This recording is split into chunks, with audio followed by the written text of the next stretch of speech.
Well, hello there, ladies and gentlemen. This is third day in New York. Third day in New York. I have to say, today I was a little concerned. As up until about 4 o'clock, I didn't really have any pictures, and I had very little to talk about.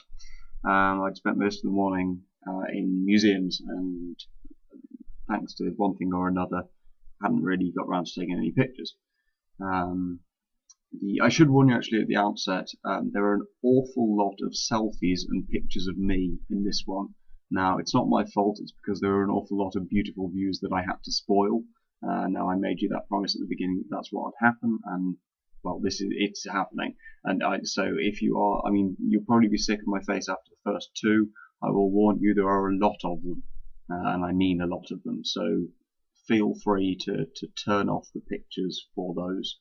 Okay, obviously you have to watch it through once.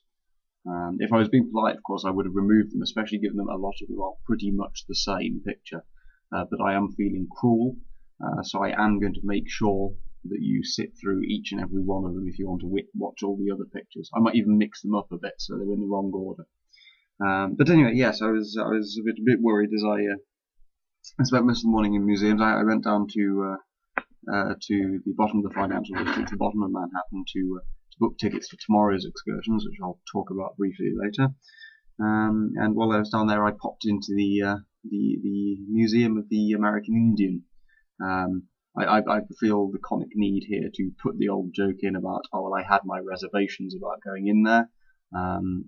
Somehow I feel I'd lose more comic integrity not including at least a reference to that than I would from including it.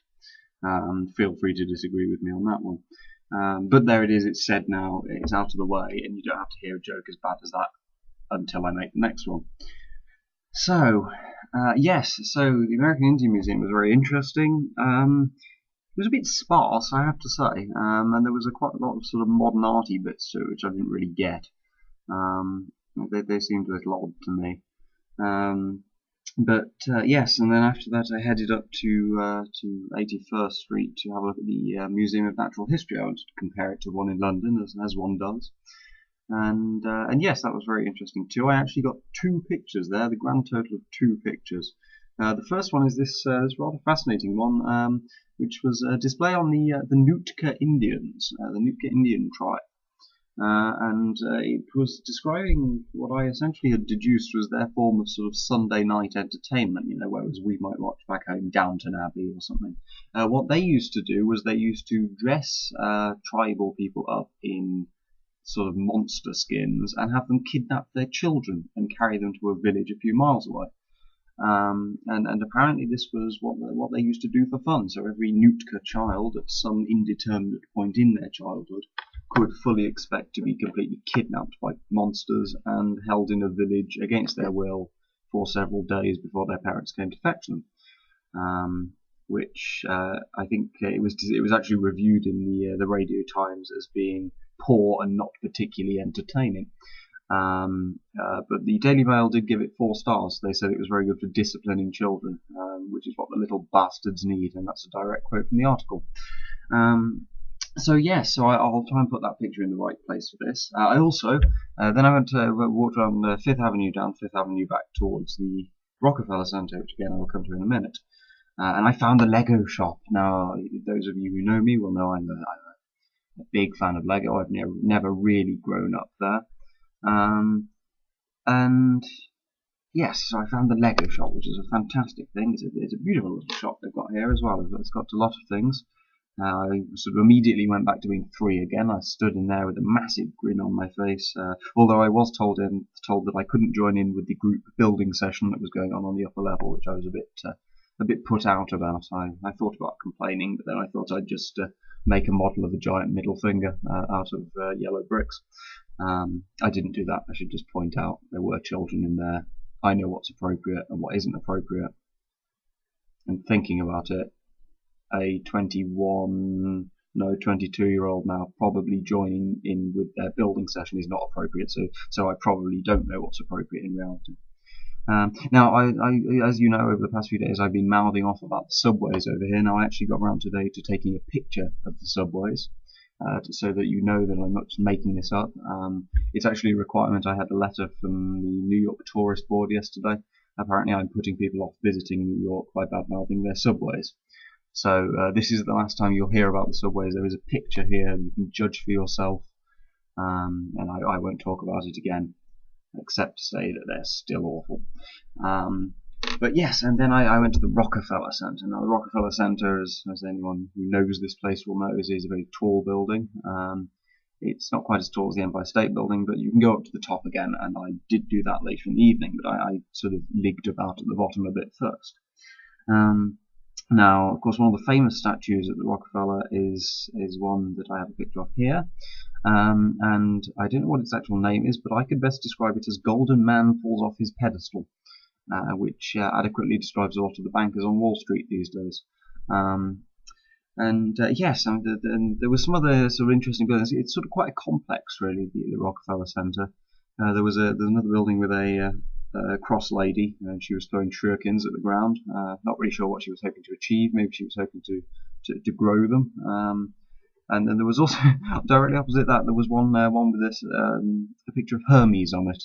And not herpes, as I heard one of the old ladies saying to I think it must have been her grandson, saying, "Oh look, that's herpes on that building."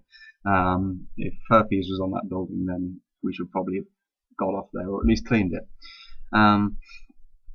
Yes, and then I popped along. I finished in the Rockefeller Center. I was buying my tickets for later, so you have to sort of pre-book them. So I went down to the cathedral, St. Patrick's, as it is over here. It's covered in scaffolding. What word? It's covered in scaffolding at the moment, so it's a little undercover, as you were. But it's very nice, a very beautiful cathedral, outside and in, when it's not covered in scaffolding.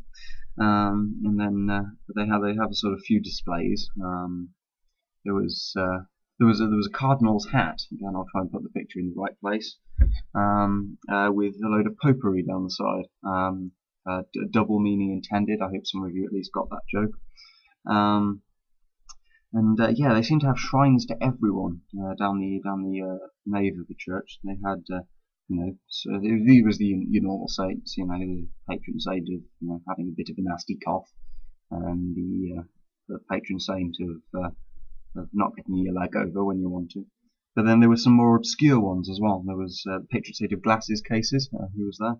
And also the very, very obscure one, this one, it was actually one I've not heard of before, but it's the patron saint of those little pieces of paper you find in your pockets after you've done the laundry, despite the fact there were no tissues in there beforehand. And there was a sort of official prayer to that particular saint, Saint Purcell, I think he was called. Yeah, it was an official prayer to him to stop you having little bits of paper in your pockets, which was great. There was also a sign on one of the scaffolding pieces, which I found vaguely ironic and a bit amusing, saying "Men working above." And I thought heaven was supposed to be a place of relaxation, but apparently some of these men are working, which is good, because even hell, I'm going the wrong way there. Even heaven has immigration laws, and you won't get your green card unless you're willing to work. And obviously they give you a half as you go up there, and you have to learn to do that as well. Much the same way back home as you have to learn English. When you go into heaven, you have to learn how to play the harp to at least a grade 5 standard. Yes, so that was a nice little visit to the church. I didn't see the Cardinal Archbishop there. I did see a young priest sort of sweeping about like some sort of giant black lampshade. And there was a lovely choir actually as well, singing away. There was a lot of people in there as well. I mean, there was a sign on the door saying, don't use your mobile phones in here. And as I was walking around, I noticed a lot of people sort of sitting there very solemnly, with bowed heads. And I thought, there's not a very devout people in here. Until I walked past their pews and noticed actually they were all playing on their phones, which is not quite the same as being as devout as I would have thought. But who knows? Who knows? Clearly to them it made sense, and maybe, God must logically receive text messages these days. He certainly seems to use the internet a lot. I've seen that a lot over here. There was an advert on the television I flicked on briefly last night. Not for the advert, but just to see what American television is like. And there was an advert called Christian Singles Ready to Mingle. And it was, hey, we all trust in God's plan, but sometimes God wants you to go out and do it yourself. which seems a little irresponsible of him, but yes. So clearly, if God's up with the internet, I should think he's also down with the text messages as well these days. So I continued sort of piddling about on Fifth Avenue, really, and I went up to the Grand Army of the Republic Plaza. There were no clone troopers about. A bit of a Star Wars joke there. I promise the jokes aren't going to keep getting more and more niche. I mean, there was the entomological joke yesterday and the Star Wars joke today. I promise they're not going to get any more niche than that. But yes, I saw the Apple Ice Cube, that big sort of glass box. That was basically a greenhouse. I should have said the Apple greenhouse, and then you could have made a joke out of that. But it is now 20 to 1, and I'm feeling a little tired. Yes, so I saw that. It's all fixed, all fixed up. So then I went back to the Rockefeller building for my to go up to the top to have my look around. Now, I was a bit worried when I was down there that I might have miscalculated, and because I'd hoped because I'd seen the Empire State in the day, as you know, you've seen the pictures from that. So I wanted to do the Rockefeller at night. Really, I thought I'll go and see that at night, and then I'll have done the city by night and day. Which seems reasonable to me. So I went up there, and I was a bit worried, but actually I timed it really well. It was just turning. You will have seen pictures already of this on this video, because the pictures really don't match up to what I'm saying unless I make some pictures ridiculously long. But yes, now the top of the Rockefeller building is fantastic. I think the city, I know whether the city is more beautiful at night, but it's certainly more wonderful at night. Because there are just so many lights, they're everywhere, and it makes you feel really small, because you look at each of those lights. I was actually chatting with one of the sort of staff up there, and I was chatting and I was saying, well, it makes you feel really small because you look at all those lights, and I mean, even if you equate one of those lights, each light, with one person, you can still multiply that by 10, and you don't have anywhere near the population of the city, and that makes you feel really, really small. But then, and there is a but to this, because that's quite sort of it's quite a negative thing to feel that small and that insignificant. And then you look at all these tall skyscrapers and you think, well, actually, all of those were authorized by one man. Ultimately, there was one man who had to say, right, we are building this now. And that's quite an empowering thought, because you think, well, maybe one day I could be that man. I could be the one who's making this great impact upon this skyline. It's going to last, it's going to last decades at the very least, centuries if you're lucky. And I found that personally. I mean, maybe it's just me. Maybe I'm just talking bollocks, and it's just me being sentimental and crappy. But for me, that was quite an empowering thing.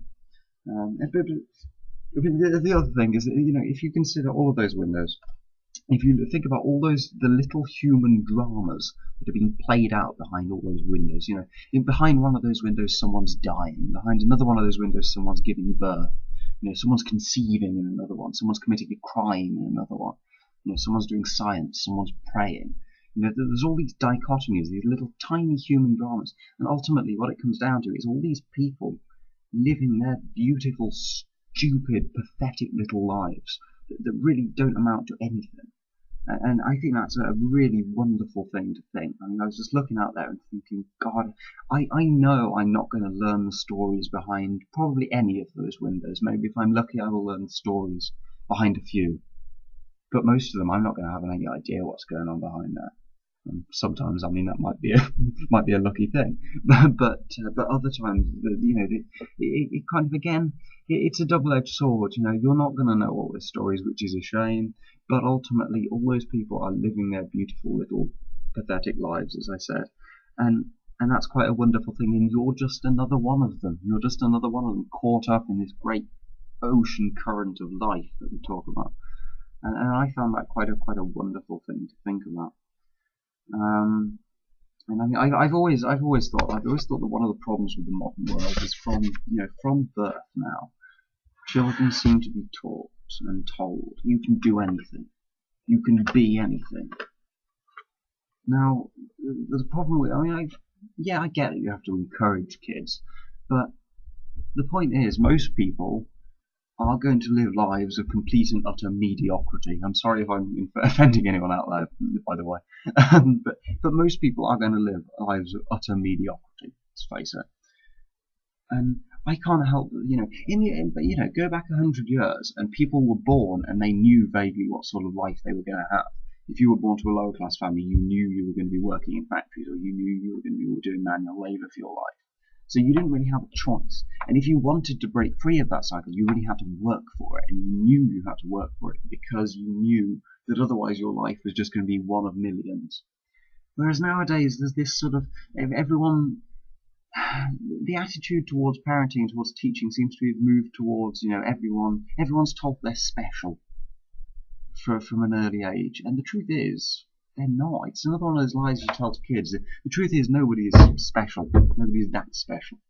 And sometimes I wonder whether it wouldn't be better to just be frank with the kids and to just be honest with them and say, look, the chances are the world wants you to live a life of mediocrity. Look at all those people out there. They don't want you to succeed, because if you succeed, it means they can't succeed. So the chances are you're going to live a life of mediocrity. If you want to break free of that, then you have to work hard. Then you have to work damn hard.